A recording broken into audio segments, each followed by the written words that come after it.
Greetings, mortals. What shall I read to you tonight? Let me think. Oh, what have we here? A classic from the 90s. This one ought to give you a good scare. Or maybe just make you feel nostalgic for a little while. This one is about a mask. The best Halloween mask ever. It's everything Carly Beth hoped for, and much more, because this, dear mortals, is R.L. Stein's The Haunted Mask.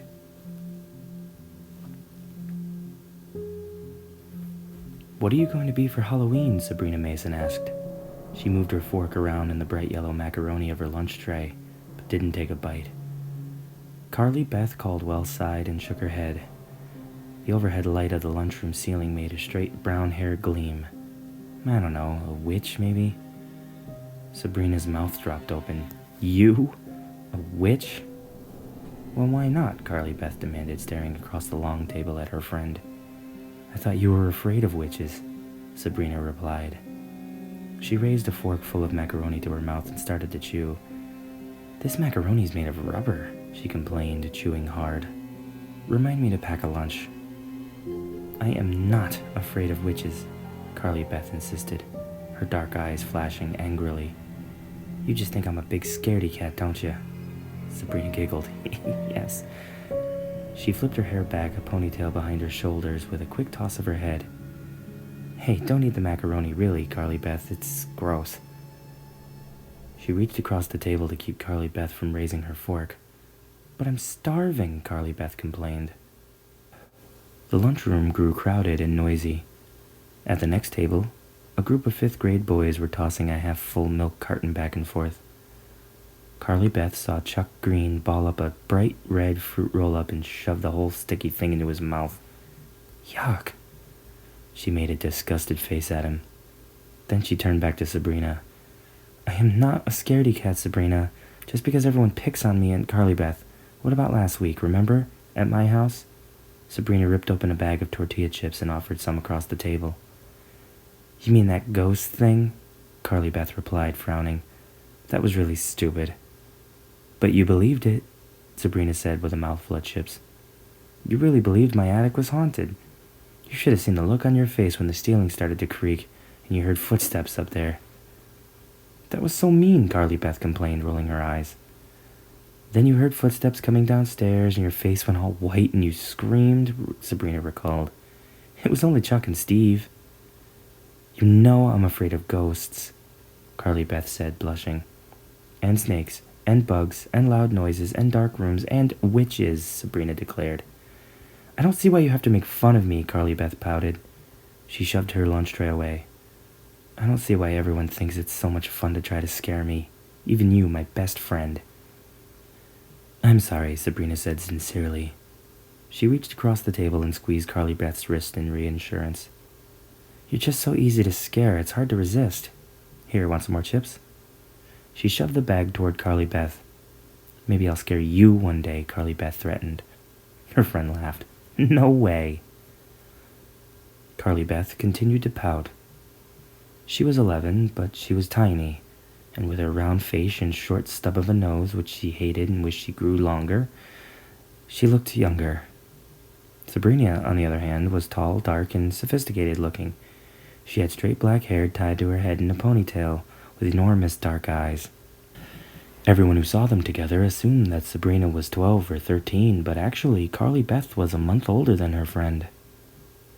Maybe I won't be a witch, Carly Beth said thoughtfully, resting her chin on her hands. Maybe I'll be a disgusting monster with hanging eyeballs and green slime dripping down my face, and a loud crash made Carly Beth scream. It took her a few seconds to realize that it was just the lunch tray hitting the floor. She turned to see Gabe Mauser, his face red, dropped to his knees and started scooping his lunch off the floor. The lunchroom rang in cheers and applause. Carly Beth hunched down on her seat, embarrassed that she had screamed. Her breathing had just returned to normal when a strong hand grabbed her by her shoulder. Carly Beth's shriek echoed throughout the room. She heard laughter at another table. Someone yelled, "Way to go, Steve!" She whipped her head around to see her friend, Steve Boswell, standing behind her, a mischievous grin on his face. "Gotcha," he said, letting go of her shoulder. Steve pulled out a chair next to Carly and lowered himself over its back.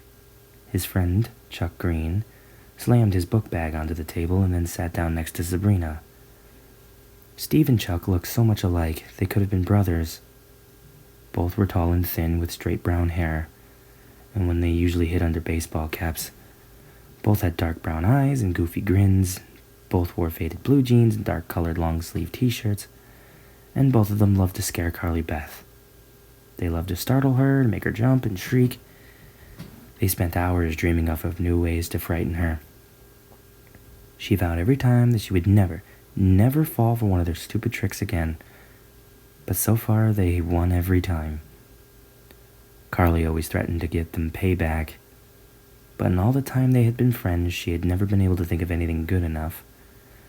Chuck reached out for the few remaining chips in Sabrina's bag. She playfully slapped his hand away. "Get your own." Steve held a crinkled hunk of aluminum foil under Carly's nose. "Want a sandwich? I don't want it." Carly Beth sniffed it suspiciously. "What kind is it? I'm starving." "It's a turkey sandwich. Here," Steve said, handing it to Carly Beth. "It's too dry. My mom forgot the mayo. You want it?" "Yeah, sure, thanks," Carly exclaimed. She took the sandwich from him and peeled back the aluminum foil. She took a big bite of the sandwich. As she started to chew, she realized both Steve and Chuck were staring at her, with big grins on their face. Something tasted funny, kind of sticky and sour. Carly Beth stopped chewing. Chuck and Steve were laughing now. Sabrina looked confused. Carly uttered a disgusting groan and spit up the chewed-up sandwich hunk into a napkin. Then she pulled the bread apart and saw a big brown worm resting on top of a turkey. "Oh!" With a moan, she covered her face with her hands. The room erupted with laughter. Cruel laughter. "I ate a worm. I'm gonna be sick," Carly groaned. She jumped onto her feet and stared angrily at Steve. "How could you?" she demanded. "It isn't funny. It isn't a real worm," Chuck said. Steve was laughing too hard to talk. "Huh?" Carly Beth gazed down and felt a wave of nausea rise up from her stomach. "It isn't real. It's rubber. Pick it up," Chuck urged. Carly Beth hesitated. Kids all through the vast room were whispering and pointing at her and laughing. "Go ahead, it isn't real. Pick it up," Chuck said, grinning. Carly Beth reached down with 2 fingers and reluctantly picked up the brown worm off the sandwich. It felt warm and sticky. "Got you again," Chuck said with a laugh. "It was real. A real worm." With a horrified cry, Carly tossed the worm at Chuck, who was laughing wildly. Then she leapt away from the table, knocking the chair over. As the chair clattered noisily against the hard floor, Carly Beth covered her mouth and ran gagging from the lunchroom. "I can still taste it," she thought. "I can still taste the worm in my mouth." "I'll pay them back for this," Carly Beth thought bitterly as she ran. "I'll pay them back, I really will." As she pushed through the double doors and hurtled towards the girls' room, the cruel laughter followed her across the room. After school, Carly Beth hurried through the halls without talking to anyone. She heard kids laughing and whispering. She knew they were laughing at her. Word had spread all over school that Carly Beth Caldwell had eaten a worm at lunch. Carly Beth, the scaredy cat. Carly Beth, who, frightened of her own shadow, Carly, was so easy to trick. Chuck and Steve had sneaked a real worm, a fat brown worm, into a sandwich, and Carly Beth had taken a huge bite. What a jerk. Carly Beth ran all the way home, 3 long blocks. Her anger grew with every step. How could they do that to me? They're supposed to be my friends. Why do they think it's so funny to scare me? She burst into the house, breathing hard. "Anybody home?" she called, stopping in the hallway, leaning against the banister to catch her breath. Her mother hurried out from the kitchen. "Carly Beth, hi. What's wrong?" "I ran all the way," Carly Beth told her, pulling off her blue windbreaker. "Why?" Mrs. Caldwell asked. Just felt like it, Carly Beth replied moodily. Her mother took Carly Beth's windbreaker and hung it in the front closet for her. Then she brushed a hand affectionately through Carly's soft brown hair. "Where'd you get the straight hair?" she muttered. Her mother was always saying that. "We don't look like mother and daughter at all," Carly realized. Her mother was a tall, chubby woman with thick curls of coppery hair and lively gray-green eyes. She was extremely energetic, seldom stood still, and talked as rapidly as she moved. Today she was wearing a paint-stained gray sweatshirt over black lycra tights. "Why so grumpy?" Mrs. Caldwell asked. "Anything you'd care to talk about?" Carly shook her head. Not really. She didn't feel like telling her mother that she had become the laughingstock of Walnut Avenue Middle School. "Come here, I have something to show you," Miss Caldwell said, tugging Carly toward the living room. I'm really not in the mood, Mom," Carly Beth told her, hanging back. Come on," her mother insisted, and pulling her across the hallway. Carly always found it impossible to argue with her mother. She's like a hurricane, sweeping everything in her direction.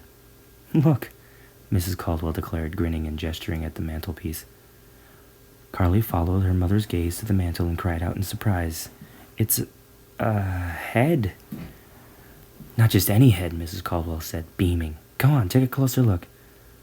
Carly Beth took a few steps closer to the mantelpiece, her eyes on the head staring back at her. It took her a few moments to recognize the straight brown hair and the brown eyes, the short snip of a nose, the rounded cheeks. "It's me," she cried, walking up to it. "Yes, life-size," Mrs. Caldwell declared. "I just came from my art class at the museum. I finished it today. What do you think?" Carly picked it up and studied it closely. "It looks just like me, Mom. Really, what's it made of?" "Plaster of Paris," her mother replied, taking it from Carly and holding it up to Carly's face, eye to eye with herself. "You have to be careful. It's delicate. It's hollow, you see." Carly stared intently at the head, peering into her own eyes. "It's kind of creepy," she muttered. "You mean because I did such a good job?" her mother demanded. "It's just creepy, that's all," Carly said. She forced herself to look away from the replica of herself and saw that her mother's smile had faded. Mrs. Caldwell looked hurt. "Don't you like it?" "Yeah, sure, it's really good, Mom," Carly answered quickly. "But I mean, why on earth did you make it?" "Because I love you," Mrs. Caldwell replied curtly. "Why else? Honestly, Carly Beth, you have the strangest reaction to things. I worked really hard on this sculpture. I'm sorry, Mom. I like it. I do," Carly insisted. "It's just a surprise, that's all. It looks great. It looks just like me. I just had a bad day, that's all." Carly took another long look at the sculpture. Its brown eyes, her brown eyes, staring right back at her. The brown hair shimmered in the afternoon sunlight through the window. "It smiled at me," Carly thought, her mouth dropping open. "I just saw it. I saw it smile. No, it had to be a trick of the light. It was a plaster of Paris head," she reminded herself. "Don't go scaring yourself over nothing, Carly Beth. Haven't you made a big enough fool of yourself already?" "Thanks for showing it to me, Mom," she said awkwardly, pulling her eyes away. She forced a smile. "Two heads are better than one, right?" "Right," Mrs. Caldwell agreed brightly. "Incidentally, Carly Beth, your duck costume is all ready. I put it on your bed." "Huh? Duck costume?" "You saw a duck costume at the mall, remember?" Mrs. Caldwell carefully placed the sculpted head on the mantel. "The one with all the feathers and everything? You thought it would be funny to be a duck for Halloween, so I made you a duck costume." "Oh, right," Carly said, her mind spinning. "Do I really want to be a stupid duck this Halloween?" she thought. "I'll go up and take a look at it, Mom, thanks." Carly had forgotten all about the duck costume. "I don't want to be cute this Halloween," she thought as she climbed the stairs to her room. "I want to be scary." She had seen some really scary-looking masks in the window of a new party store that had just opened a few blocks away. One of them, she knew, would be perfect. But now she'd have to walk around with feathers and have everyone quack at her and make fun of her. It wasn't fair. Why did her mother have to listen to every word she said? Just because Carly had admired a duck costume in a store didn't mean she wanted to be a stupid duck for Halloween. Carly hesitated outside of her bedroom. The door had been pulled closed for some reason, and she never closes the door. She listened carefully. She thought she heard someone breathing on the other side of the door. Someone or something. The breathing grew louder. Carly pressed an ear to the door. What was in her room? There was only one way to find out. Carly Beth pulled open the door and uttered a startling cry. With a hideous cry, an enormous white-feathered duck, its eyes wild and frenzied, leapt on Carly Beth. As she staggered backwards in astonishment, the duck knocked over her and pinned her to the hallway floor. The costume had come alive. That was Carly Beth's first frightened thought.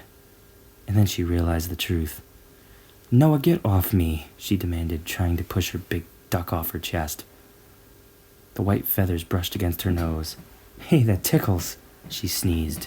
"Noah, come on." "Noah, I mean it," she told her 8-year-old brother. "What are you doing in my costume? It's supposed to be my costume." "I was just trying it on," Noah said, his blue eyes staring down at her through white and yellow duck mask. "Did I scare you?" "Not a bit," Carly lied. "Now get up, you're heavy." He refused to budge. "Why do you always want everything that's mine?" Carly demanded angrily.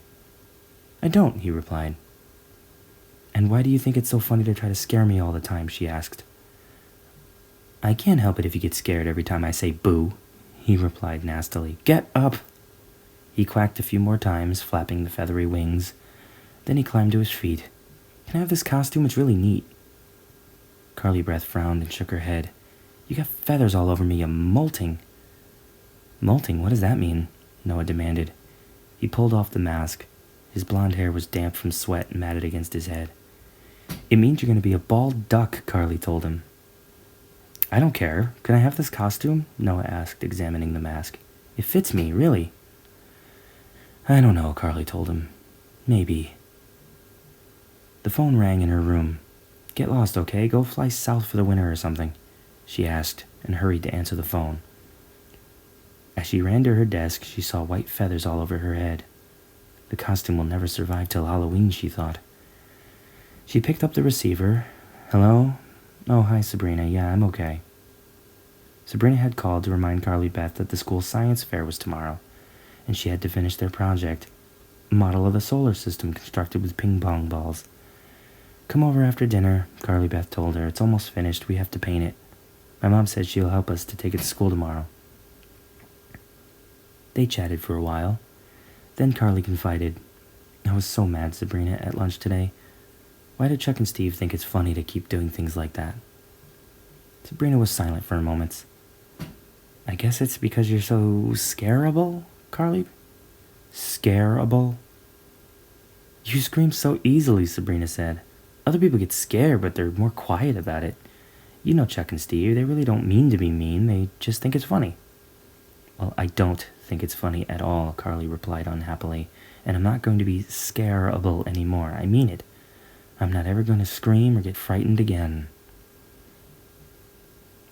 The science projects were all set up for judging on the stage in the auditorium.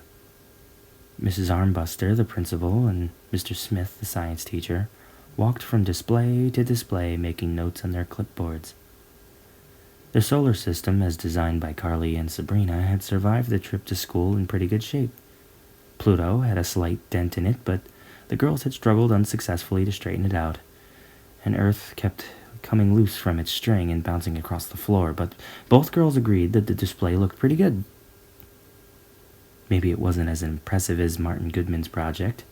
Martin had built a computer from scratch, but then again, Martin was a genius. Carly Beth figured the judges didn't expect everyone to be geniuses.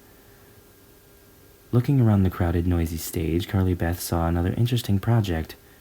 Mary Sue Chong had built a kind of electric robot arm that could pick up a cup and wave at people. Brian Baldwin had several glass bottles filled with brown gunky stuff that he claimed to be toxic waste. Someone had done a chemical analysis of the town's drinking water, and someone had built a volcano that would erupt when 2 judges came by. Our project's kinda boring, Sabrina whispered nervously to Carly Beth, her eyes on the two judges who were ooh and ah over Martin Goodman's homemade computer. I mean, it's just painted ping pong balls on strings.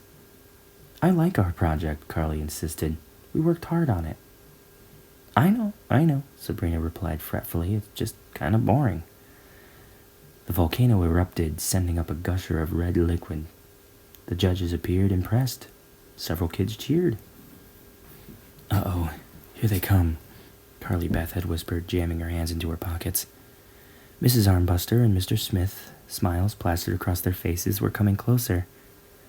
They stopped to examine the display of lights and crystals. Suddenly, Carly Beth heard an excited shout from somewhere behind her. My tarantula! My tarantula got out! She recognized Steve's voice. Where's my tarantula? He called. Several kids uttered startled cries. Some kids laughed. I'm not gonna get scared, Carly Beth told herself, swallowing hard. She knew she was terrified of tarantulas, but this time she was determined not to show it. My tarantula got away, Steve shouted over the roar of excited voices. I'm not gonna get scared, I'm not gonna get scared, Carly repeated to herself. But then felt something pinch the back of her leg and dig its spiny pincers into her skin. Carly Beth uttered a shrill scream of terror that rang through the auditorium. Carly Beth screamed and knocked over the solar system. She kicked her leg wildly, trying to toss off the tarantula. Ping-pong ball planets bounced all over the floor. She screamed again, Get it off me! Get it off! Carly, stop, Sabrina pleaded. You're okay. It took Carly a minute to realize that everyone was laughing. Her heart pounding, she spun around to find Steve down on his hands and knees behind her. He had made a pincing motion with his thumb and finger. Got you again, he said, grinning up at her. No! Carly Beth cried. There was no tarantula, she realized. Steve had pinched her leg. She raised her head and saw all the kids all over the stage laughing. Mrs. Armbuster and Mr. Smith were laughing too. With a cry of anger, Carly Beth tried to kick Steve in the side, but he spun away. She missed. Help me pick up the planet, she heard Sabrina say. But Sabrina seemed far, far away. All Carly could hear were the pounding of her heart and the laughter of the kids around her. Steve had climbed to his feet. He and Chuck were side by side, grinning at her, slapping each other high fives.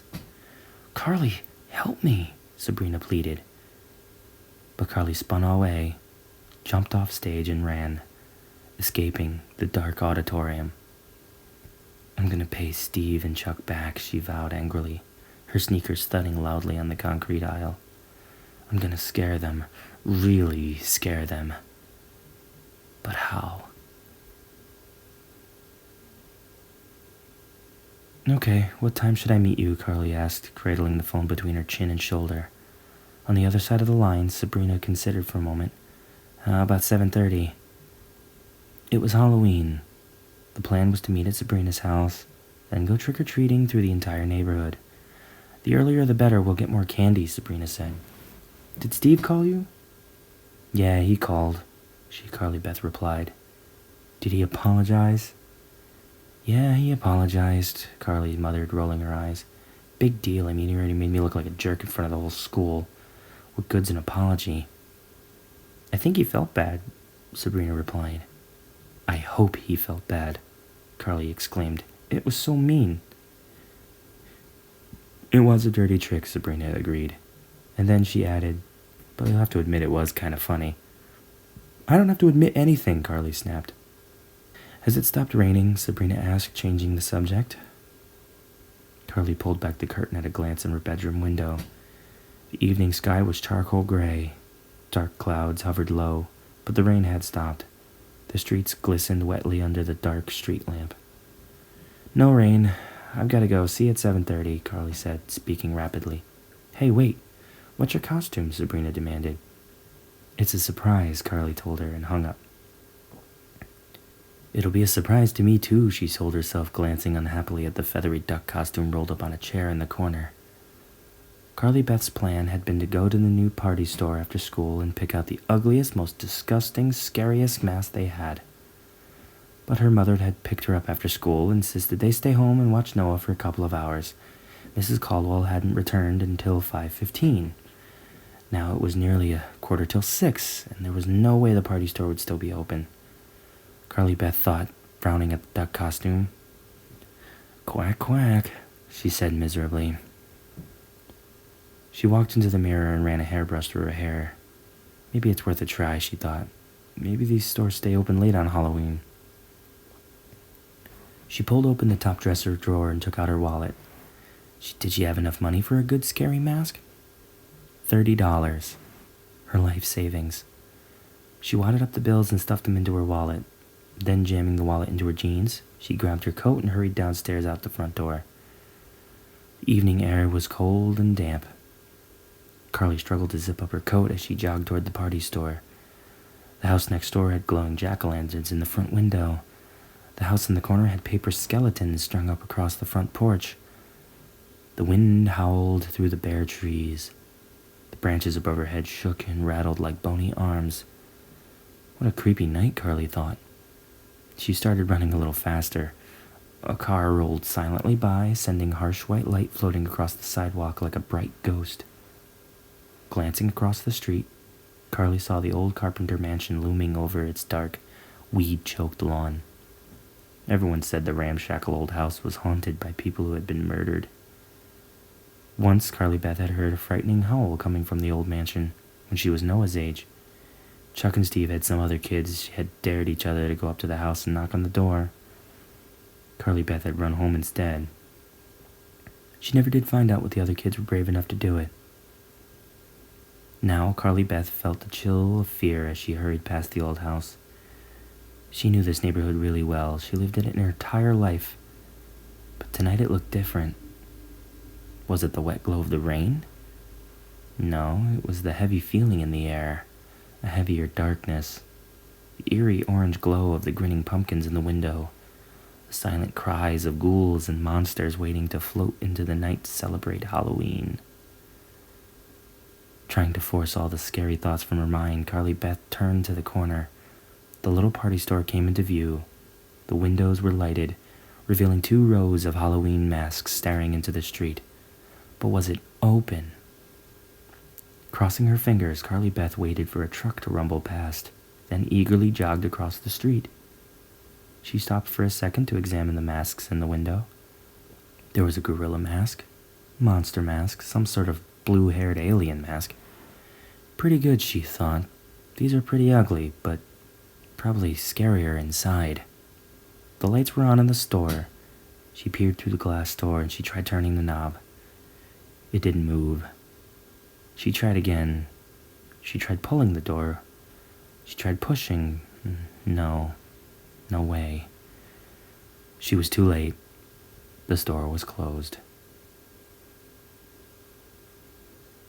Carly Beth sighed and peered in through the glass. The walls of the tiny store were covered with masks. The masks seemed to stare back at her. They're laughing at me, she thought unhappily. Laughing at me because I'm too late. Because the store is closed and I'm going to have to be a stupid duck for Halloween. Suddenly a dark shadow moved over the glass, blocking Carly Beth's view. She gasped and took a step back. It took her a moment to realize that the shadow was a man. A man in a black suit staring at her. A look of surprise on his face. Are you closed?" Carly shouted through the glass. The man gestured that he couldn't hear her. He turned the lock and pulled the door open an inch. "Can I help you?" he asked curtly. He had shiny black hair parted in the middle and slicked down the back of his head, and a pencil-thin black mustache. "Are you open?" Carly Beth asked timidly. "I need a Halloween mask." "It's very late," the man replied, not answering her question. He pulled the door open a few more inches. "We normally close at 5. "I would really like to buy a mask," Carly Beth told him in her most determined voice. The man's tiny black eyes peered into hers. His expression remained blank. "Come in," he said quietly. As Carly stepped past him into the store, she saw that he wore a black cape. Must be a Halloween costume, she told herself. I'm sure he doesn't wear that all the time. She turned her attention to the masks on the 2 walls. What kind of mask are you looking for? The man asked, closing the door behind him. Carly Beth felt a stab of fear. His black eyes glowed like 2 burning coals. He seemed so strange, and here she was locked in the closed store with him. A scary one, she stammered. He rubbed his chin thoughtfully. He pointed to the wall. The gorilla mask has been very popular. It has real hair. I believe we might still have one left in stock. Carly Beth stared up at the gorilla mask.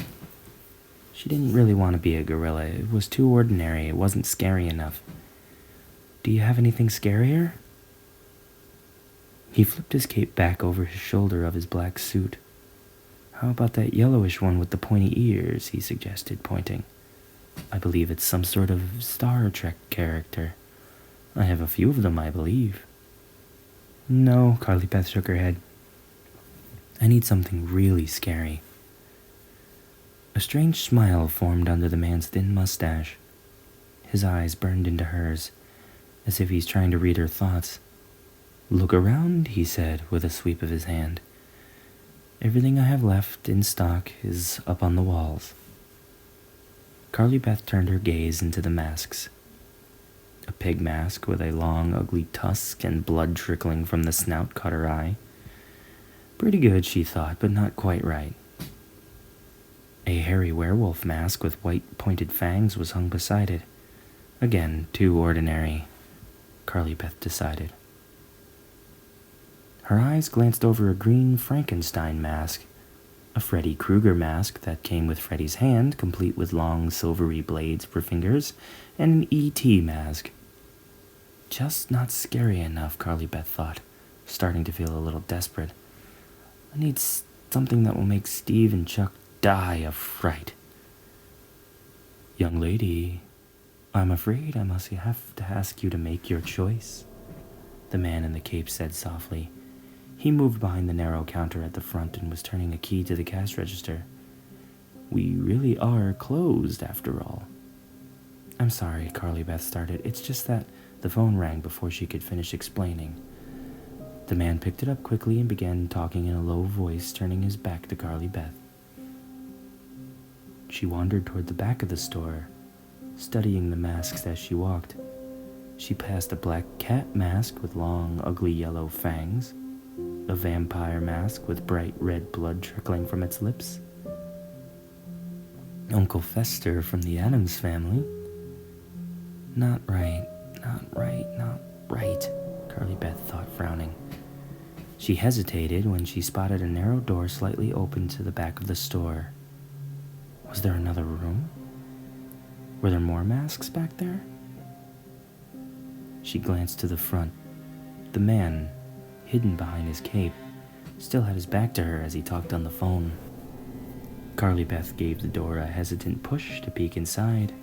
The door creaked open. Pale orange light washed over the small, shadowy back room. Carly Beth stepped inside and gasped in amazement.